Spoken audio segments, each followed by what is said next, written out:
Hello students, आपके अपने YouTube channel total accountancy पर एक बार फिर स्वागत है। और इस वीडियो में आप लोगों के साथ में डिस्कस करने वाला हूँ बहुत ही जो है महत्वपूर्ण एमसीक्यू। तो देखिए, सबसे पहले समझिएगा कि जो हम लोग एमसीक्यू कर रहे हैं करने का क्या बेनिफिट होगा और किन लोगों के लिए ये यूज़फुल है। तो देखिए, ये है प्रबंध के सिद्धांत, प्रिंसिपल ऑफ मैनेजमेंट। अगर आपके पास प्रिंसिपल ऑफ मैनेजमेंट है और ये आपके पास बीकॉम में हो सकता है या फिर एमकॉम में हो सकता है, लेकिन हमारे यहाँ सीसीएस और एमएसयू दो यूनिवर्सिटीज़ हैं। और एमएसयू में इस बार जो पेपर का पैटर्न रखा हुआ है सेकंड और फोर्थ सिक्स सेमेस्टर, वो एमसीक्यू बेस है। तो ये आपका एक सब्जेक्ट है प्रिंसिपल ऑफ मैनेजमेंट, जो कि बीकॉम सेकंड सेमेस्टर में है। तो हम लोग लगभग 450 450 के आसपास एमसीक्यू डिस्कस करेंगे। तो और हम लोग यूनिट वाइज डिस्कस करेंगे। ऐसा नहीं है कि बिल्कुल मिक्सिंग है, सब कुछ एक साथ चलेगा, नहीं, बिल्कुल यूनिट वाइज हम लोग डिस्कस करेंगे। तो ये हमारी फर्स्ट वीडियो है। आप हमारे साथ कंटिन्यू बने रहिएगा, इसके लिए आपको चैनल सब्सक्राइब कर दीजिएगा और वीडियो को लाइक कीजिएगा। तो चलिए देखते हैं क्वेश्चन। देखिए क्वेश्चन क्या है, which among the following is the founder of theory Z in management. निम्न में से कौन प्रबंधन में जेड सिद्धांत का प्रतिपादक है। तो इसका जो सही आंसर है वो है ई। ठीक है, ई में क्या है, विलियम ऑची। ठीक है, विलियम ऑची फाउंडर है किसके, जेड जो सिद्धांत है या फिर जेड थ्योरी के। अब थोड़ा सा डिस्कस भी कर लेते हैं कि जेड थ्योरी क्या है। प्रबंध में जो जेड सिद्धांत के प्रतिपादक विलियम ऑची को कहा जाता है। इन्होंने ही जेड सिद्धांत के बारे में बताया। और जेड सिद्धांत मूलतः कर्मचारी की संस्था में निष्ठा को बढ़ावा देने पर केंद्रित है। इस सिद्धांत में कर्मचारियों के विकास पर जोर देने की बात की गई है और तथा उसके कार्य पर तथा कार्य के बाहर की जरूरतों को ध्यान में रखने पर ध्यान केंद्रित किया गया है। कर्मचारी की संतुष्टि प्रबंधन को आसान बना देता है। उसके बाद चलते हैं क्वेश्चन नंबर 2। देखिए क्वेश्चन नंबर 2 में क्या है कि नीतियों का निष्पादन, यानी कि जो नीति है, नीति को बनाने का जो कार्य है, एग्जीक्यूशन का जो कार्य है वो कौन करेगा। तो इसके लिए करेगा, देखिए एग्जीक्यूशन का मतलब होता है उन्हें निपटारा, यानी कि जो हमारा एडमिन विभाग है, एडमिनिस्ट्रेशन क्या करेगा, पॉलिसीज बनाएगा। और जो ऑपरेटिंग मैनेजमेंट है, ठीक है, उन पॉलिसीज को पूरा करने का कार्य करेगा। उसके बाद चलते हैं क्वेश्चन नंबर 3 में।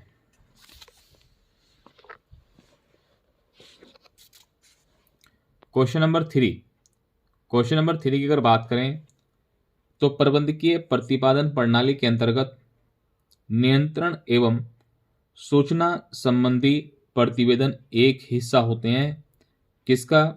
तो इसका सही आंसर है ऑपरेटिंग रिपोर्ट।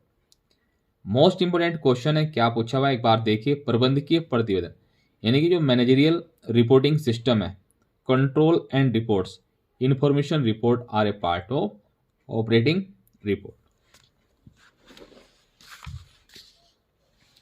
उसके बाद चलते हैं क्वेश्चन नंबर 4। देखिए क्वेश्चन नंबर 4 में क्या है, कह रहा है कि प्रबंधकीय कौशल में सम्मिलित है, यानी कि जो मैनेजरियल स्किल्स है उसमें क्या क्या इंक्लूड होना चाहिए। तो टेक्निकल स्किल्स और डायग्नोस्टिक और पॉलिटिकल स्किल्स, सभी स्किल्स का होना जरूरी है। तो इस स्किल्स के बारे में हेनरी फ्यूल ने बताया था। ये आपके टीजीटी, पीजीटी और आपके बीकॉम, एमकॉम सभी लेवल पे यूजफुल एमसीक्यू हैं। आपको यहाँ पे साथ साथ एक्सप्लेनेशन भी मिलेगा। उसके बाद जर्नल प्रिंसिपल ऑफ रिपोर्टिंग, प्रतिवेदन के सामान्य सिद्धांत होते हैं कि साफ होने चाहिए और हम उसकी तुलना कर सकते हैं और करेक्टनेस होनी चाहिए, उसमें कोई एरर ना हो। तो इसका सही आंसर है डी।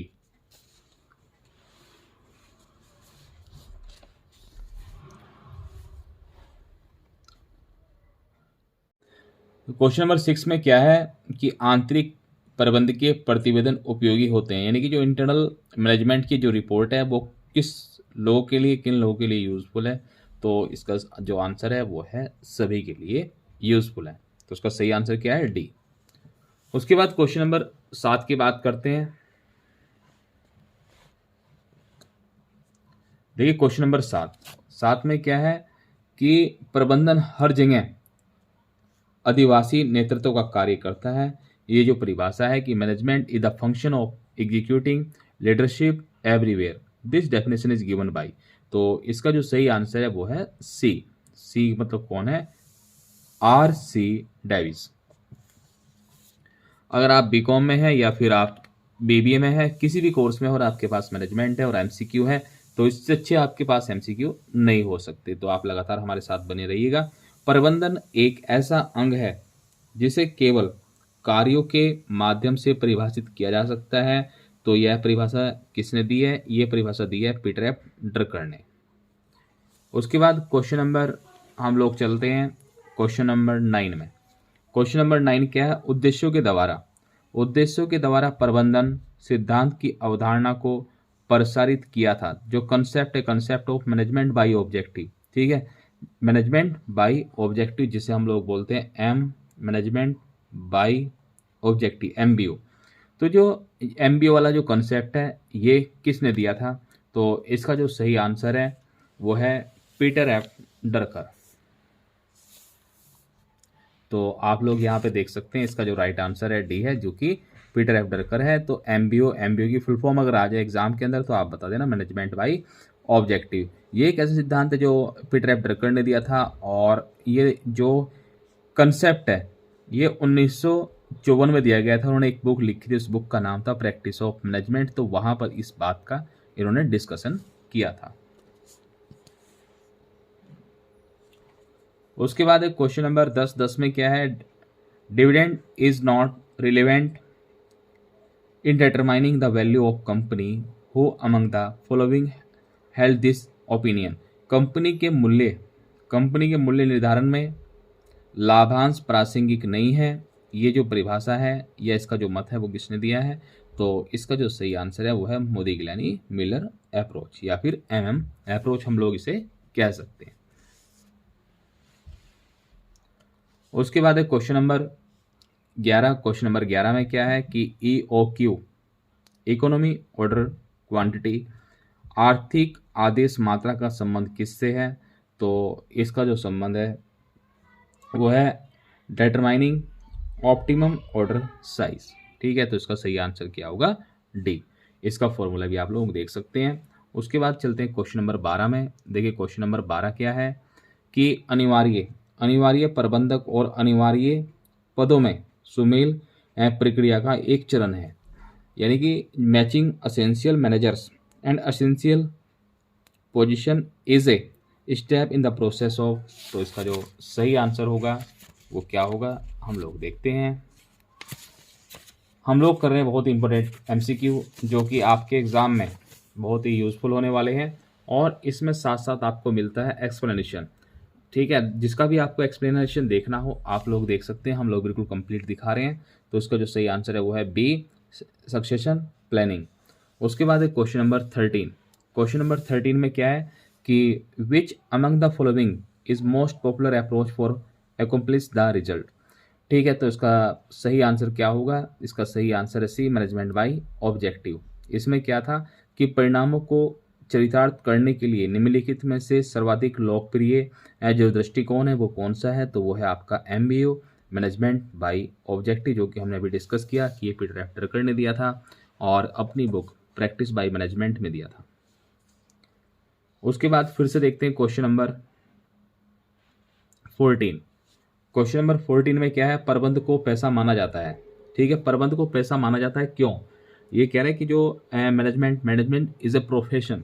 तो ऐसा इसलिए है क्योंकि यहाँ पे कुछ बातें देखिए। इसका जो सही आंसर है यह शिक्षण एवं प्रशिक्षण से प्राप्त किया जा सकता है।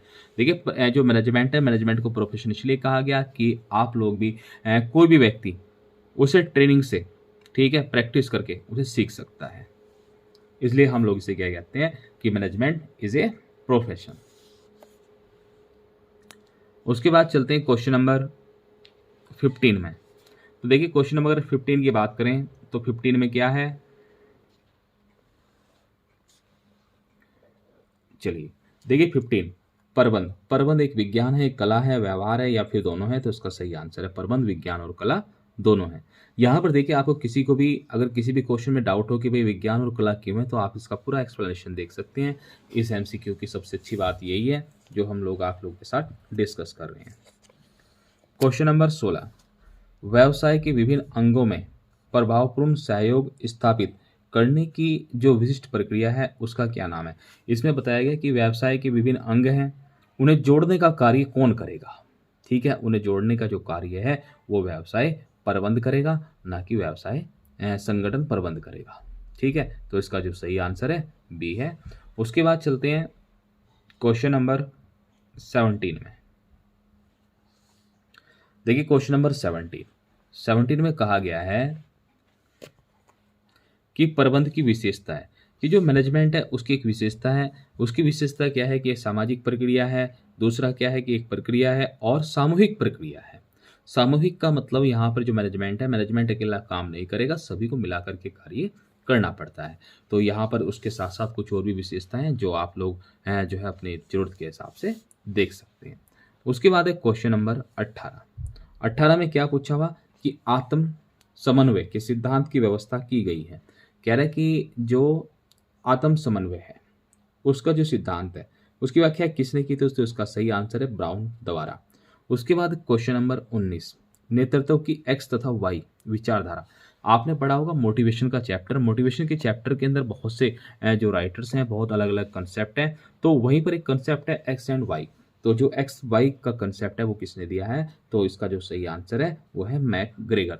अगर जेड की बात करें, ठीक है, अभी जब क्वेश्चन नंबर 1 था तो क्वेश्चन वन के अंदर यही पूछा हुआ था कि जो जेड कंसेप्ट है वो किसने दिया है, और इसके अंदर एक्स एंड वाई की बात की गई है।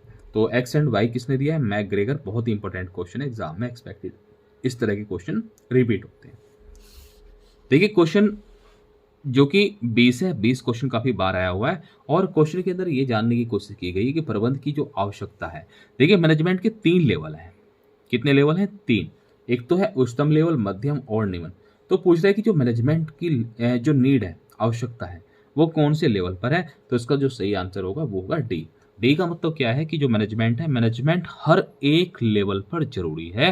भाई चाहे छोटा लेवल हो मैनेजमेंट का, बड़ा हो, मीडियम हो, हर जगह मैनेजमेंट के बिना कैसे काम चलेगा।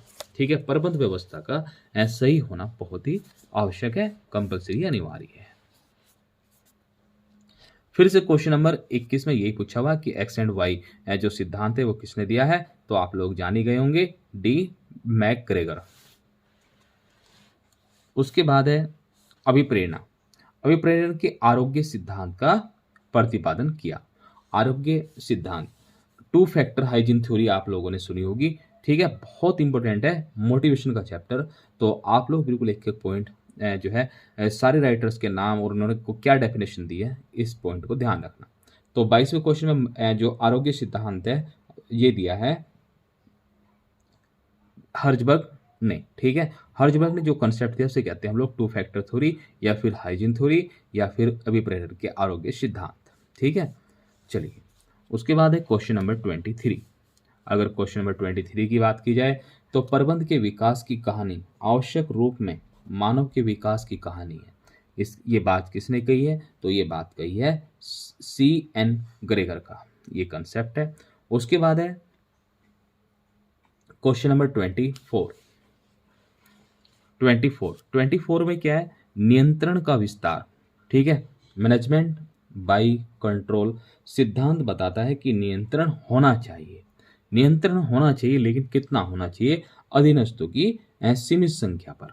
देखिए जब भी हम लोग कंट्रोल करें तो ऐसा नहीं है कि हमारे जो अंडर में बहुत ज़्यादा आदमी हो, जो उच्च अधिकारी हैं उनके अंडर में जब सबऑर्डिनेट होंगे, ठीक है, उनके अंडर में काम करने वाले जो कर्मचारी होगी उनकी जो संख्या है वो कैसी होनी चाहिए, अधीनस्थों की संख्या सीमित होनी चाहिए।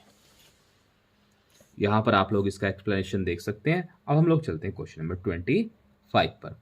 व्यवसाय में कार्यालय की क्या स्थिति है, जो व्यवसाय है, बिजनेस है, उसमें कार्यालय की क्या पोजीशन है, तो कार्यालय की जो है अधीनस्थ है, परिपूरक है, या फिर नियंत्रक, सभी तरह की इसकी जो स्थिति है बहुत आवश्यक स्थिति है। उसके बाद प्रबंध की जो आकस्मिकता, ठीक है, कंटिजेंसी जो विचार की धारा किसने दी है, ठीक है। तो इसका जो सही आंसर है वो किससे रिलेटेड है, तो इसका जो सही आंसर है वो है अभ्यास अभिविन्यास, ठीक है, ये इसका सही आंसर है जो कंटिजेंसी थ्योरी है। उसके बाद पूछा है क्वेश्चन नंबर 27 में, भारत में कार्य समन्वर्धन की समस्या संबंधित है किससे, तो इसका सही आंसर है प्रबंधकों से।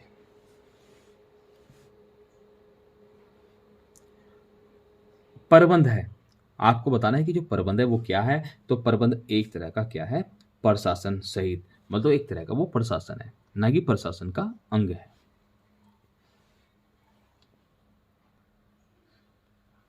देखिए उसके बाद क्या है कि विकेंद्रीकृत संगठन का प्रमुख लाभ है। विकेंद्रीकृत, केंद्रीकृत का मतलब होता है एक जगह और विकेंद्रीकृत का मतलब होता है बटा हुआ। तो इसका जो सही आंसर है वो क्या होगा, मुख्य कार्यकारी का फैलाव है और सर्वथा समन्वय कोऑर्डिनेशन बना हुआ है। तो इसका आंसर क्या है, इनमें से सभी। तो इसके सही आंसर है सभी। उसके बाद चलते हैं क्वेश्चन नंबर 30 पर। प्रबंधन में मानवीय दृष्टिकोण का प्रतिपादन किसके द्वारा किया गया। जो मैनेजमेंट है, मैनेजमेंट के अंदर मानवीय दृष्टिकोण पर किसने प्रकाश डाला है, तो इसका सही आंसर है एल्टन मेयो ने। बहुत इंपॉर्टेंट क्वेश्चन है। उसके बाद चलते हैं क्वेश्चन नंबर 31। 31 में क्या है, भारत में पूंजी निर्माण की दर को बढ़ाने के लिए क्या करना चाहिए। तो क्या करना चाहिए, कुशल प्रबंध व्यवस्था को बढ़ावा देना चाहिए जिससे कि और ज़्यादा पूंजी का निर्माण किया जा सके। क्वेश्चन नंबर 32 में क्या पूछा हुआ है कि प्रबंध केवल निर्णय करने तथा मानव की क्रियाओं पर नियंत्रण करने की विधि है ताकि निर्धारित लक्ष्यों की प्राप्ति की जाए। तो ये परिभाषा किसने दी है, ये परिभाषा दी है स्टेनले वेल्स ने, ठीक है। प्रबंधन केवल निर्णय करने तथा मानव की क्रियाओं पर नियंत्रित करने की विधि है ताकि निर्धारित लक्ष्यों की प्राप्ति हो सके। तो ये आप देख सकते हैं, ये जो कथन है, ये स्टेटमेंट है प्रोफेसर स्टेनिस बेनिस के द्वारा। उसके बाद बात करेंगे क्वेश्चन नंबर 33 की, कि प्रबंध को आज ऐसी प्रक्रिया माना जाता है जिसमें, ठीक है, जिसमें क्या शामिल है, जिसमें साथ कार्य करते हुए अन्यों के द्वारा कार्य कराया जाता है, ना कि अन्यों से कार्य कराया जाता है। पहले क्या था कि जो परंपरागत विचारधारा थी वो यही तक सीमित थी कि मैनेजमेंट का अर्थ क्या है, अन्य व्यक्तियों से कार्य कराना। लेकिन आज ऐसा नहीं है, इसमें क्या है कि साथ कार्य करेंगे भी और कराएंगे भी, ठीक है। चलिए उसके बाद है क्वेश्चन नंबर 34। क्वेश्चन नंबर 34 क्या है कि मैनेजमेंट क्या है, प्रबंध। तो इसका जो सही आंसर है प्रबंध प्रशासन सहित, ठीक है, यानी कि मैनेजमेंट के अंदर एडमिनिस्ट्रेशन हमारा इंक्लूड है। उसके बाद चलते हैं क्वेश्चन नंबर 35 में। 35 में फिर से वही पूछा हुआ है कि मैनेजमेंट इज, ठीक है, तो आप लोग बता देंगे इसका सही आंसर है सी, क्योंकि अब आप लोग जान ही गए हैं। तो आप लोग बहुत अच्छे से तैयारी करिएगा और अपने एमसीक्यू पर ज़्यादा से ज़्यादा प्रैक्टिस कीजिएगा। प्रबंधन के कार्य में, प्रबंधन के कार्य के रूप में विपणन का आशय, marketing is a function of management implies, ठीक है। तो इसका सही आंसर क्या होगा कि जो मार्केटिंग है वो फंक्शन है किसका, मैनेजमेंट का। तो इसका जो सही आंसर है C, planning, pricing and promotion, ठीक है, distributing and satisfying goods and service to present and potential customer, ये मार्केटिंग का फंक्शन है ऑफ ए मैनेजमेंट। उसके बाद चलते हैं क्वेश्चन नंबर 37 पर। 37 में क्या है कि प्रबंध में निम्नलिखित सम्मिलित है, कि प्रबंध में क्या शामिल है। मैनेजमेंट में देखो जो प्रोडक्शन मैनेजमेंट वो भी है, फाइनेंशियल भी है और परचेज मैनेजमेंट, सभी तरह के जो, चाहे वो मार्केटिंग का काम करने वाले हों, विक्रय का काम करने वाले हों, ठीक है, सभी इसमें शामिल है। क्वेश्चन नंबर 38 में क्या पूछा हुआ है कि हर्जबर्ग में वृद्धि जो अभिप्रेरक आरोग्य विज्ञान सिद्धांत के अनुसार आरोग्य घटक उत्तरदायी होता है किस चीज के लिए, तो वो होता है असंतुष्टि में कमी करने के लिए। इसका सही आंसर है। उसके बाद चलते हैं क्वेश्चन नंबर 39 पर। देखिए 39 में क्या है कि नियंत्रण के विस्तार का के सिद्धांत का संबंध किससे है? Principle of span of control is concern with. तो इसका जो सही आंसर है वो है number of employees to a control, यानी नियंत्रित होने वाले कर्मचारियों की संख्या से इसका मीनिंग है। आपको वीडियो कैसी लगी जरूर बताइएगा, और ये आपका ही चैनल है, सब्सक्राइब करना मत भूलिएगा, ज़्यादा से ज़्यादा शेयर कीजिएगा अपने दोस्तों को। उसके बाद टू फैक्टर जो थ्योरी है ऑफ मोटिवेशन की, वो किसने दी है? ठीक है, मैंने अभी आपको बताया था कि जो टू फैक्टर थ्योरी है मोटिवेशन की, वो किसने दी है? B Herzberg. ठीक है, इन्हीं को हम लोग क्या कहते हैं? टू फैक्टर थ्योरी, जिसमें एक फैक्टर आरोग्य फैक्टर है और दूसरा क्या है? Motivational factor. ये हाइजीन है एंड ये मोटिवेशन है। उसके बाद चलते हैं क्वेश्चन नंबर 41 में। तो देखिए क्वेश्चन नंबर 41 की अगर बात करें कि जो जेड थ्योरी है वो किसने दी है, तो जेड थ्योरी दी है विलियम जी ऑची ने। ठीक है, विलियम जी ऑची इसके जो है सही आंसर है। और उसके बाद चलते हैं क्वेश्चन नंबर 42। औपचारिक समूह के माध्यम से तथा उसके द्वारा कार्य संपादित करने की कला ही प्रबंध है, यानी कि दूसरे के साथ कार्य करना और उससे कराना, यही कला है प्रबंध की।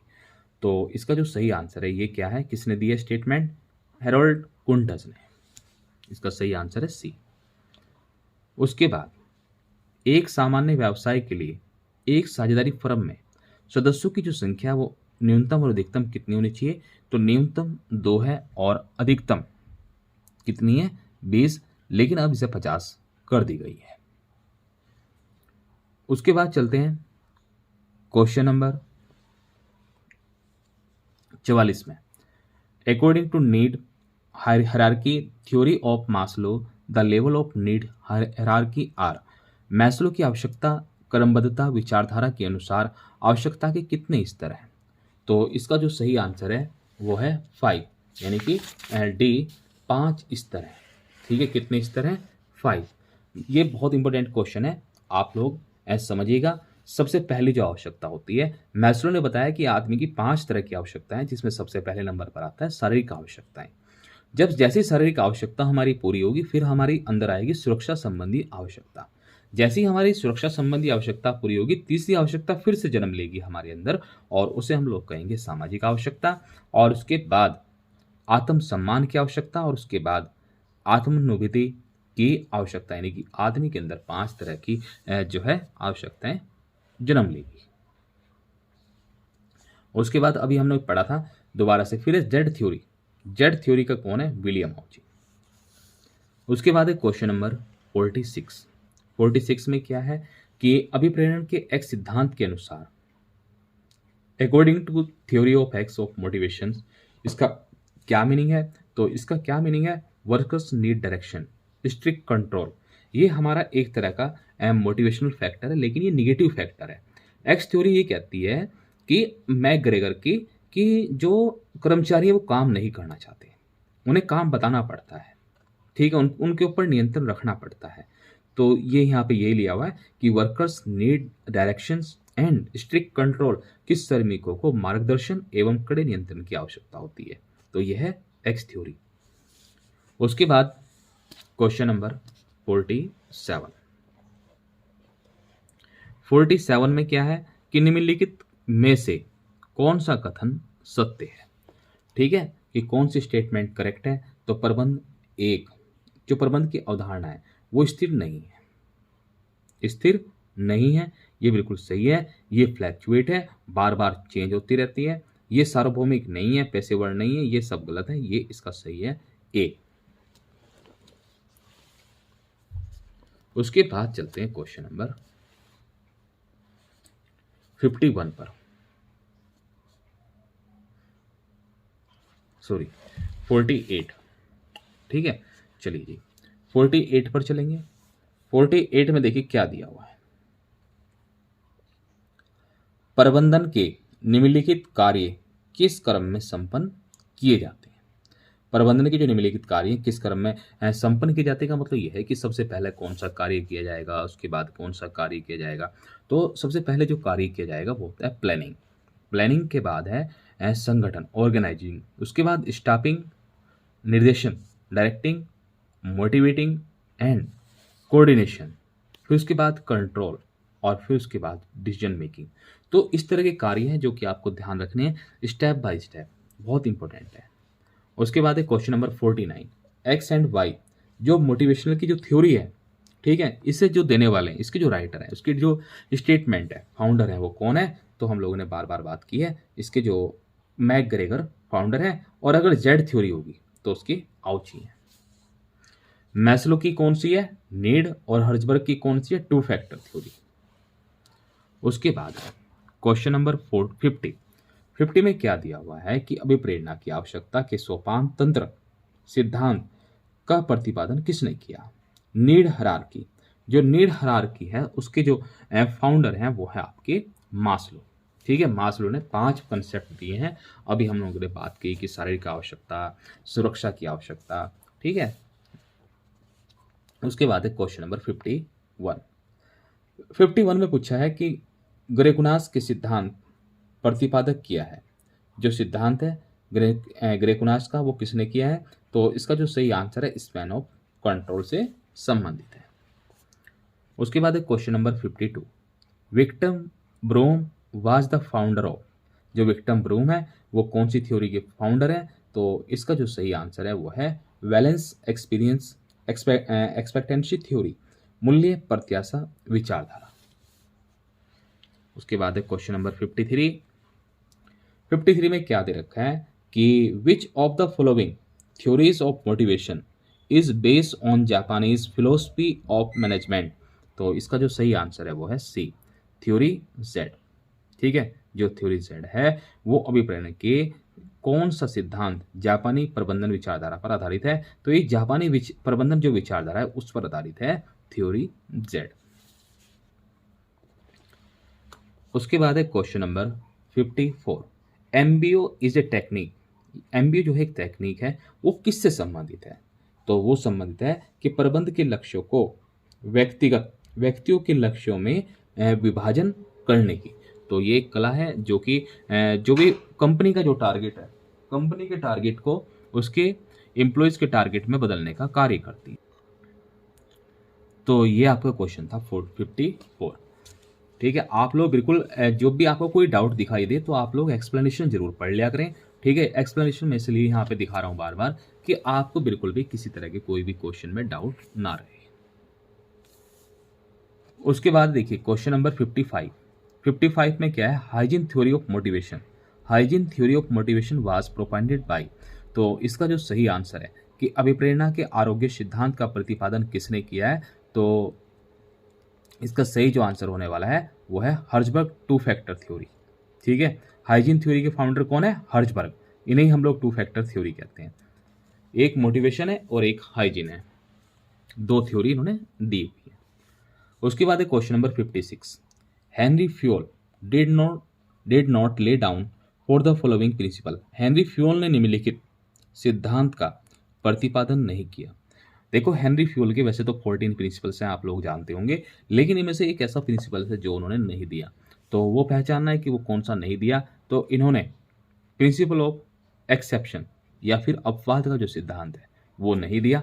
इनके जो 14 प्रिंसिपल्स हैं वो आप लोग देख सकते हैं कि श्रम का विभाजन, अधिकार, दायित्व, अनुशासन, आदेश की एकता। तो इसलिए मैं टाइम वेस्ट नहीं करूंगा, आप लोग देख सकते हैं। 14 प्रिंसिपल्स हैं हेनरी फ्यूल। और उसके बाद हम लोग चलते हैं क्वेश्चन नंबर 57 में। 57 में क्या दे रखा है? जो थ्योरी है, थ्योरी वाई ऑफ मोटिवेशन, वो एज्यूम करती है। क्या एज्यूम करती है? देखिए, इसका जो सही आंसर होगा वो क्या होगा? इसका जो सही आंसर है वो है डी। डी में क्या दिया? People do not hate work, कि व्यक्तियों में काम करने के प्रति घृणा नहीं होती। लेकिन वो लोग कहते हैं एक्स थ्योरी के अंदर, एक्स हमारी परंपरागत सिद्धांत है और वाई क्या है? मैकग्रेगर ने दो सिद्धांत दिए हैं, एक्स एंड वाई। एक्स संबंधित है किससे? परंपरागत सिद्धांत से, और वाई संबंधित है आधुनिक सिद्धांत से। तो इनके बारे में बिल्कुल यहाँ पे डीपली लिखा हुआ है, आप लोग जो है अपने कंसेप्ट को बिल्कुल रिवाइज कर सकते हैं। क्वेश्चन नंबर 58, जो principle of management by exception state that the manager should, अपवाद द्वारा प्रबंध का सिद्धांत बताता है, क्या बताता है? वो बताता है, इसका सही आंसर है सी, अपना ध्यान उन अपवादों पर केंद्रित करना चाहिए जहां पर नियंत्रण टूट रहा हो या टूट रहा है। ठीक है, concentrate their attention on the exception where control is breaking down, इसका सही आंसर है। और उसके बाद चलते हैं क्वेश्चन नंबर 59 पर। देखिए 59 में क्या दिया हुआ है। अकॉर्डिंग टू ग्रेकुना के अनुसार क्या दे रखा है कि यदि एक उच्च अधिकारी के दो अधीनस्थ हैं तो उनके संबंधों की संख्या बतानी है कि कितने संबंध बन सकते हैं। तो ये क्वेश्चन थोड़ा सा फॉर्मूला बेस है, तो आप लोग देखिएगा किस तरह से यहाँ पर फॉर्मूले के बेस पर ये ग्रेकुना के अनुसार कुल संबंधों की संख्या को ज्ञात करने का फॉर्मूला है n2 प्लस n-1। तो इसमें वैल्यू रखेंगे और हमारे अंदर में कितने सबऑर्डिनेट है, दो। ठीक है, उन्हें रख करके यहाँ पर हम लोग आंसर लेकर के आएंगे। तो इसका जो सॉल्यूशन है वो कितना है, 6 इसका राइट आंसर है, यानी कि सी। उसके बाद चलते हैं क्वेश्चन नंबर 60 पर। देखिए क्वेश्चन नंबर अगर 60 की बात करें, 60 में क्या दिया हुआ है कि सतत अंकेक्षण विशेष रूप से आवश्यक है, किसके लिए, बड़े बिजनेस के लिए, बैंकिंग कंपनीज। उसके बाद क्वेश्चन नंबर 61 का मतलब क्या है कि test checking should not be applied to, परीक्षण जांच नहीं अपनाया जाना चाहिए, कहां पर, कैश बुक में। कैश बुक में डिटेल चेकिंग होनी चाहिए, टेस्ट चेकिंग नहीं होनी चाहिए। उसके बाद कह रहा है कि objective and goal are distributed from each other in term of, उद्देश्यों एवं लक्ष्यों में एक दूसरे से प्रभेद किया जाना चाहिए, किस प्रकार। तो इसका जो सही आंसर है वो है ए, लेवल ऑफ मैनेजमेंट के बेस पर।